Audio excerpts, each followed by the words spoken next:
Hello दोस्तों। तो चलिए फिर से सुनते हैं आज कहानी का अगला भाग, part 19, the girl in room 105। चलिए सुनते हैं कहानी। अभी तक नाराज हो? कम से कम कुछ खा तो लो, मैंने कहा। सौरभ और मैं लंच के समय चंदन क्लासेस के स्टाफ रूम में थे। उसने पिछले 3 दिन से मुझसे बात नहीं की थी। हमारा घर किसी शांत ऑपरेशन थिएटर जैसा लगने लगा था। चुपचाप अपना काम करने वाले सर्जनों की तरह हम भी एक दूसरे से बात किए बिना अपनी रोजमर्रा की जिंदगी जी रहे थे। मैंने उसे उकसाने की हर संभव कोशिश कर ली, विस्की, रसगुल्ला, लेकिन मैं उसका ध्यान नहीं खींच पाया। वह एक शब्द भी कहने को तैयार नहीं था।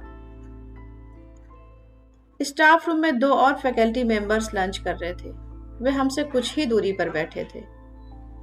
मैंने छोले भटूरे ऑर्डर किए हैं, एक तो खाओ, मैंने कहा। छोले भटूरे की लाजवाब महक ने सौरभ की नाक को छुआ, लेकिन वो टस से मस नहीं हुआ। वो अपनी 5 इंच मोटी ऑर्गेनिक केमिस्ट्री टेक्स्ट बुक को पढ़ता रहा। ये किताब इतनी वजनी थी कि उसको उठाकर जिम में बाइसेप कर्ल्स किए जा सकते थे। हम दोनों की जान को कोई खतरा नहीं होगा, लेकिन कम ऑन, क्या तुम भी नहीं चाहते कि हम कातिलों को खोज निकालें? अगर कातिल सेल्फी भी मशीन गन लेकर खिंचवाते हैं तब तो हरगिज नहीं, सौरभ ने कहा। आहा, तो आखिर तुम बोल पड़े। यानी तुम्हारी इस मामले में दिलचस्पी बनी हुई है। भाई, दिलचस्पी की ऐसी की तैसी, लेकिन मैं नहीं चाहता कि मेरे पिछवाड़े में 1 दर्जन बुलेट्स भर दी जाएं। तुम एक टेररिस्ट ऑर्गेनाइजेशन की तहकीकात करोगे। वो लोग तो मजे मजे में ही किसी को भी मार देते हैं। मुझे उनकी ऑर्गेनाइजेशन में कोई दिलचस्पी नहीं है। मैं केवल इतना जानना चाहता हूं कि जारा के साथ क्या हुआ। लेकिन क्यों? सौरभ ने इतने जोर से कहा कि दोनों फैकल्टी मेंबर्स मुड़कर हमारी तरफ देखने लगे। धीरे बोलो, मैंने कहा। भाड़ में जाओ, उसने कहा। मैं तो बोलना ही नहीं चाहता। मैं इस कहानी को खत्म करना चाहता हूं। गोलू, ब्रेकअप के बाद मैं जारा के साथ यह नहीं कर पाया था, और जब वो मेरे पास लौट आना चाहती थी तो वो हमेशा के लिए चली गई और अपने पीछे इतने सारे सवाल छोड़ गई। सॉरी, इस मामले के खात्मे के चक्कर में कहीं तुम्हारा ही खात्मा ना हो जाए। तो रहने दो। मेरी कभी कोई गर्लफ्रेंड नहीं रही, तो मुझे मालूम नहीं कि इन सबसे कैसे डील करना है। अच्छा ही है। तुमने कहा था कि तुम दिल दिमाग से मेरा साथ दोगे, याद है? भाई, दिमाग का इस्तेमाल करने की जरूरत तो तुम्हें है, नहीं तो वो लोग तुम्हारा ही सिर उड़ा देंगे। अब ये डीन की वाइफ को नाइटी में देखने भर का मामला नहीं रह गया है। अब ये तारीखे जुम्मा का मामला है। तहरीके जिहाद, मैंने उसे दुरुस्त किया। जो भी हो, सेफ में मिली सभी चीजें राणा को सौंप दो और उसे अपना काम करने दो। जैसे कि राणा कुछ करेगा। वह तो यही चाहता है कि लक्ष्मण ही जेल में सड़कर मर जाए। तो ये लक्ष्मण की बदनसीबी है, और ये हमारे देश की बदनसीबी है कि यहाँ पर इस तरह से काम होता है, लेकिन इसका हमसे कोई सरोकार नहीं है। मैं समझता हूँ। तो कैसा रहेगा अगर हम ये सब पुलिस को दे दें, लेकिन अपने स्तर पर भी चुपचाप तहकीकात करते रहें ताकि किसी को खबर ना हो? कैसे? मैं तुम्हें बताऊंगा, लेकिन तुम पहले ही छोले भटूरे खा लो। मैंने सौरभ के सामने प्लेट बढ़ा दी। उसने प्लेट को ऐसे देखा जैसे कई साल बाद अपने बिछड़े हुए बच्चे को देख रहा हो। वैसे भी मैंने आज नाश्ता नहीं किया था, सौरभ ने कहा। क्यों? तुम्हें यह दिखाने के लिए कि मैं अपसेट हूं, सौरभ ने भटूरे पर टूटते हुए कहा। खाने पर गुस्सा नहीं निकालना चाहिए, मैंने कहा। हमारे जैसे ट्यूशन मास्टर क्या इन्वेस्टिगेशन कर लेंगे, सौरभ ने दूसरा भटूरा खाते हुए कहा। मेरे दिमाग में अभी कोई बड़ा प्लान तो नहीं है। मैं केवल सिकंदर से बात करना चाहता हूँ। आखिरकार वो जारा का फैमिली मेंबर है। तुम सिकंदर से बात करोगे, जो AK-47 राइफल को फोन पावर बैंक की तरह लिए घूमता है? पहले तो उससे फोन पर ही बात करूंगा। हेल नो भाई, एक बार उन्हें तुम्हारा फोन नंबर पता चल गया तो वो तुम्हारे पीछे लग जाएंगे। हम पाकिस्तान वाली सिम से फोन लगाएंगे। मुझे पूरा यकीन है कि एस वाला कांटेक्ट उसी का है। भाई, सौरभ ने कहा और रुक गया। क्या? तुम्हें जो करना है करो, लेकिन मैंने तुम्हें पहले ही आगाह कर दिया है कि तुम बिना किसी बात के उन लोगों से पंगा ले रहे हो। हम अपने रूम में बेड पर बैठे थे और हमने चादर ओढ़ी हुई थी।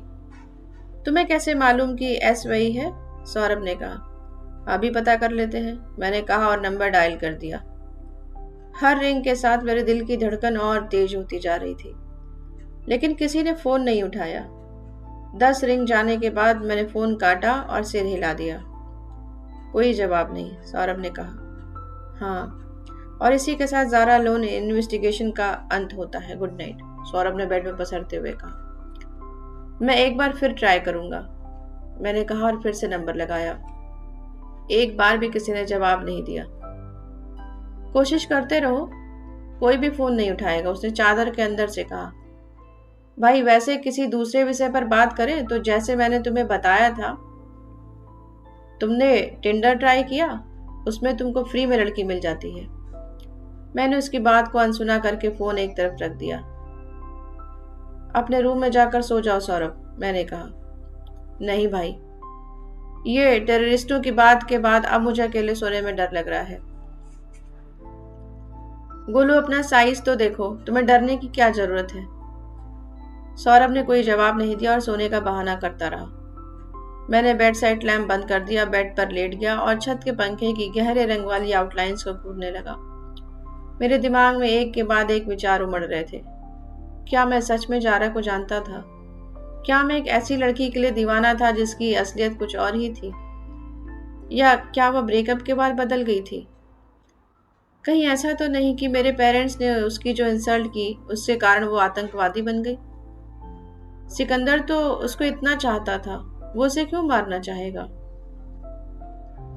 लेकिन चंद मिनटों बाद मेरा दिल ग्लानि से भर गया। मुझे सफदर की बात याद आई, जिन्होंने कहा था कि ज़ारा एक स्थायी परिवार का हिस्सा बनने के लिए तरस रही थी।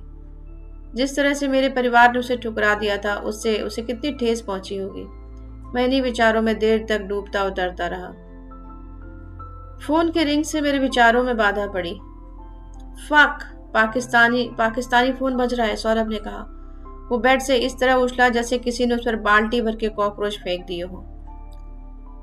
अब हम क्या करेंगे भाई? उसने कहा। रिलैक्स, वो केवल कॉल बैक कर रहे हैं। पाकिस्तानी फोन पर, उसने चिल्लाते हुए कहा, जैसे कि पाकिस्तानी फोन को अटेंड करते ही उसमें ब्लास्ट हो जाता हो। मैंने होठों पर उंगली रखकर सौरभ को चुप रहने को कहा। मैंने कॉल अटेंड किया। अस्सलाम वालेकुम, दूसरी तरफ से एक पुरुष की आवाज आई। हेलो, मैंने कहा। अस्सलाम वालेकुम, सॉरी, वालेकुम अस्सलाम। दूसरी तरफ मौजूद आवाज खामोश हो गई। क्या आप सिकंदर हैं? मैंने कहा। कौन जनाब? उसने कहा। आपने ज़ारा के फोन पर कॉल किया है ना? आप कौन बोल रहे हैं और आपको यह फोन कहां से मिला? मैं ज़ारा का दोस्त हूँ। नाम? केशव। जैसे ही मैंने अपना नाम लिया, सौरभ की दोनों भौहें तन गई। मुझे अपने मुंह पर उंगली रखकर इशारा करना पड़ा ताकि वो कहीं चिल्ला न पड़े। मैं केशव हूँ, ज़ारा का दोस्त। क्या आप सिकंदर हैं? मेरी आपसे ज़ारा के कफन दफन पर मुलाकात हुई थी। क्या हम मिले थे? ओके, तो यह सिकंदर ही था। तुम मुझे जानते हो ना, ज़ारा का राजस्थानी दोस्त? आपा ने आपके बारे में बताया था। उसने बताया था? मैंने कहा। मैं सोच रहा था कि ज़ारा ने मेरे बारे में उसको क्या बताया होगा। आपको यह फोन कैसे मिला? सिकंदर भाई, क्या हम मिल सकते हैं? इस बार मुझे सौरभ का मुंह जोर से दबाना पड़ा क्योंकि मैंने सिकंदर से मिलने की इच्छा जता दी थी। क्यों? सिकंदर ने कहा। मुझे उसकी मौत के बारे में कुछ सवाल पूछने थे। क्या सवाल? उसका कातिल तो जेल में है। वो कातिल नहीं है। मुझे इस बारे में कुछ नहीं पता। हम एक बार मिल तो सकते हैं। नहीं, उसने कहा और फोन रख दिया। मैंने अपना हाथ सौरभ के मुंह से हटा दिया। उसने घूर कर मुझे देखा। क्या? अब तुम एक टेररिस्ट से मिलना चाहते हो?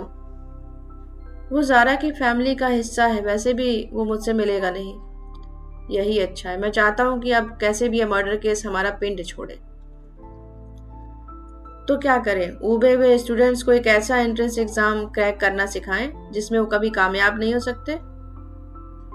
ये हमारा जॉब है भाई। मैंने ओप्पो फोन उठाया और सिकंदर का नंबर फिर से डायल किया। उसने 3 बार कॉल करने के बाद फोन उठाया। मैंने कहा कि मुझे आपसे नहीं मिलना है, अब मुझे फिर से फोन मत लगाना, सिकंदर ने कहा। तब मेरे पास केवल यही ऑप्शन रह जाएगा कि मुझे जारा के घर से जो भी चीजें मिली हैं उन्हें पुलिस को दे दूं, मैंने कहा। सिकंदर चुप हो गया। सौरभ जोर जोर से हाथ हिलाने लगा। मैंने फोन को म्यूट करके कहा, क्या है? तुम क्या उसको धमकी दे रहे हो? एक टेररिस्ट को? सौरभ ने घबराहट भरी आवाज में पूछा। रिलैक्स, मैंने कहा और कॉल पर लौट गया। Are you there Sikandar? हाँ। सिकंदर, मेरी ना तो पुलिस के पास जाने में कोई दिलचस्पी है, ना ही तुम क्या काम करते हो जानने में। मैं केवल यही जानना चाहता हूँ कि जारा को किसने मारा है। आपको क्या लगता है कि मैं अपनी आपा को मार सकता हूँ, वो जो मेरे लिए इतना मायने रखती थी? मैंने तो ये नहीं कहा, मैं केवल तुमसे मिलना चाहता हूँ। हम उसके पिता से भी मिल चुके हैं। हम? आपके साथ और कौन है? मेरा बेस्ट फ्रेंड सौरभ। प्लीज मेरा नाम मत बताओ, सौरभ ने जोर से चिल्लाते हुए कहा, जिस पर मुझे फिर उसका मुंह बंद दबा देना पड़ा। पहाड़गंज किसी भी वीडियो गेम के लिए परफेक्ट सेटिंग साबित हो सकता था। यहाँ पर चैलेंज हो सकता था कि आप इसकी गलियों से बिना चोट खाए कैसे गुजर सकते। सौरभ और मैं ऑटो रिक्शा, साइकिल रिक्शा, गायों, गधों, मोटरसाइकिलों, खोमचे वालों और हजारों पैदल चलने वाले लोगों से बचते बचाते उसकी सकरी गलियों में अपना रास्ता तलाश रहे थे। आखिरकार हम अपनी मंजिल पर पहुंच ही गए। यह कदम शरीफ दरगाह और शिव मंदिर के बीच नीमचंद पकौड़ा दुकान थी, एक गैर इरादतन सेकुलर लोकेशन। हल्का हरा पठानी सूट पहने सिकंदर पहले ही दुकान पर मौजूद था। उसने हल्की दाढ़ी उगा रखी थी, शायद उम्र दराज दिखने के लिए। वह दुकान पर आने वाले हर ग्राहक को बहुत गौर से देख रहा था और इधर उधर टहल रहा था। उसने अभी तक हम पर ध्यान नहीं दिया था। भाई, हम अभी भी लौट कर जा सकते हैं, सौरभ ने कहा। हो सकता है उसने कुर्ते में गन छुपा रखी और वो हमें मार दे। लेकिन वो हमें क्यों मारेगा?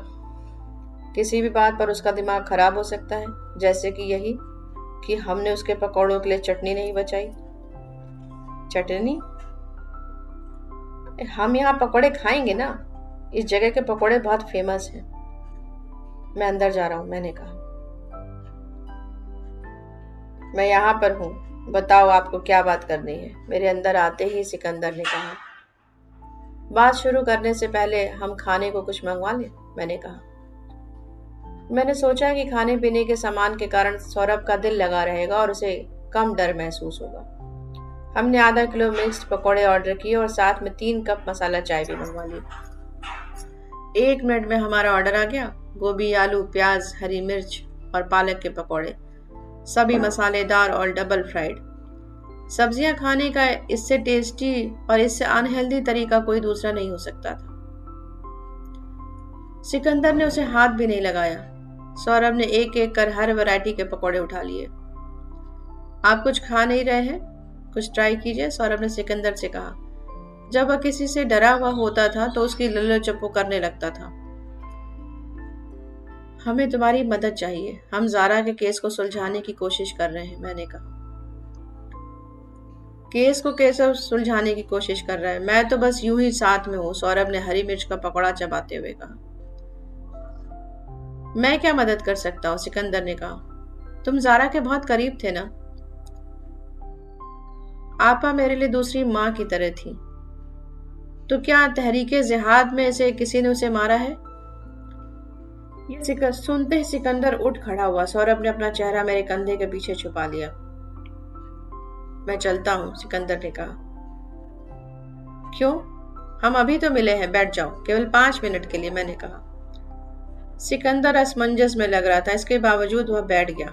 मैंने उसके सामने चाय का एक प्याला बढ़ाया। उसने सिर हिलाकर इनकार कर दिया। आपको तहरीक के बारे में किसने बताया? मैं तो समझता था आपको आपा के सिवा किसी और मामले में दिलचस्पी नहीं है। मुझे सच में कोई दिलचस्पी नहीं है। जारा से तुम्हारी आखिरी बात कब हुई थी?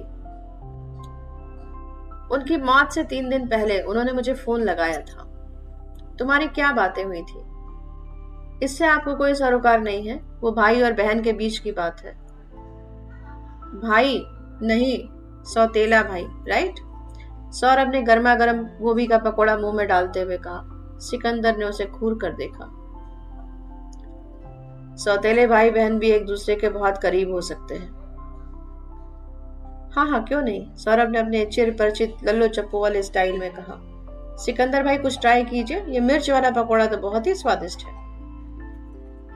सिकंदर ने उसकी बातों पर कोई ध्यान नहीं दिया और मुझसे कहा, आपने इतना ही कहा था कि वो मुझ आपा ने इतना ही कहा था कि वो मुझसे बहुत दिनों से मिली नहीं है, और ये कि मुझे कोई ढंग का जॉब कर लेना चाहिए। वैसे अभी तुम कौन सा काम करते हो, अगर तुम्हें बताने में कोई एतराज ना हो तो? मैंने कहा। यूं ही कुछ छोटे मोटे काम, कभी दिल्ली तो कभी श्रीनगर में। किस तरह के छोटे मोटे काम? लोडिंग ट्रक, कश्मीरी कारोबारियों का सामान देश भर में इधर उधर ले जाना, बस यही। बुरा मत मानना, लेकिन क्या तुम्हारा तहरीके जिहाद से कोई ताल्लुक है? मैं इस सवाल का जवाब नहीं देना चाहता, वैसे भी आपका इससे कोई सरोकार नहीं। मैं इतना ही जानना चाहता हूं कि क्या जारा भी तहरीक से जुड़ी थी? सिकंदर, कम से कम मुझे इतना ही बता दो। बिल्कुल भी नहीं। तो फिर? मैंने बोलना शुरू किया, लेकिन सिकंदर फिर उठ खड़ा हुआ। क्या? मैंने कहा। तुम खड़े क्यों हो गए? उसने कोई जवाब नहीं दिया और उल्टे एक रिवॉल्वर निकाल लिया। सौरभ का मुंह खुला का खुला रह गया। अलबत्ता सिकंदर ने हमें हैंड्सअप नहीं कहा था, लेकिन उसने तुरंत दोनों हाथ ऊपर उठा दिए। शायद यह जरूरत से ज्यादा फिल्में देखने का नतीजा था। उसने एक हाथ में प्याज का पकौड़ा था। सिकंदर भाई, हम लोग तो केवल बात कर रहे हैं, इस सब की क्या जरूरत? मैंने शांत आवाज में कहा, लेकिन सिकंदर ने मुझे बीच में रोक दिया। चुप हरामी, बहुत हो गया। मुझे मालूम है कि आपा और तुम्हारा रिश्ता बहुत पहले ही खत्म हो गया था, तो तू अब ये जासूसी क्यों कर रहा है? उसने मेरे चेहरे की ओर गन घुमा दी। मुझे लगा जैसे मेरा दिल धड़कना बंद हो जाएगा। अगर मैंने तुम्हें अपसेट कर दिया हो तो उसके लिए सॉरी। मैं केवल बात करना चाहता था। मैं जा रहा हूँ, मेरा पीछा करने की कोशिश मत करना, समझे? वेटर्स, कस्टमर्स और दुकान का मालिक सभी अपनी जगह पर जमे के जमे रह गए। सिकंदर दुकान के बाहर निकल गया। वह सड़क के दूसरी ओर गया और गन को अपने कुर्ते की जेब में रख लिया। देखते ही देखते वो पहाड़गंज की भीड़ में कहीं गुम हो गया। वो चला गया है, मैंने सौरभ से कहा। अब तुम अपने हाथ नीचे कर सकते हो। क्या? क्या? सौरभ ने हाथ ऊपर किए हुए कहा। पहले जो खा रहे हो उसे निगल जाओ। सौरभ ने अपना पकौड़ा निगला और चिल्लाते हुए कहा, व्हाट द फक? मेरे भी पेरेंट्स हैं। फक फक फक केशव, आज के बाद मैं तुम्हारे साथ कहीं नहीं जाऊंगा। हम लोग ट्यूशंस लेते हैं, हम किसी जेम्स बॉन्ड के भतीजे नहीं हैं। हमें कुछ नहीं हुआ है। डरपोक तो वो था जो यहाँ से भाग गया। उसकी ऐसी की तैसी। तुमने मुझसे कहा था कि हम लोग यहाँ केवल पकोड़े खाएंगे, जबकि अभी हम खुद पकोड़ा बनते बनते बचे हैं। मैंने दुकान के मालिक को इशारा करके कहा कि बिल भिजवा दे। रहने दीजिए साहब, हम आपसे पैसे नहीं लेंगे, दुकान के मालिक ने दम साधे कहा।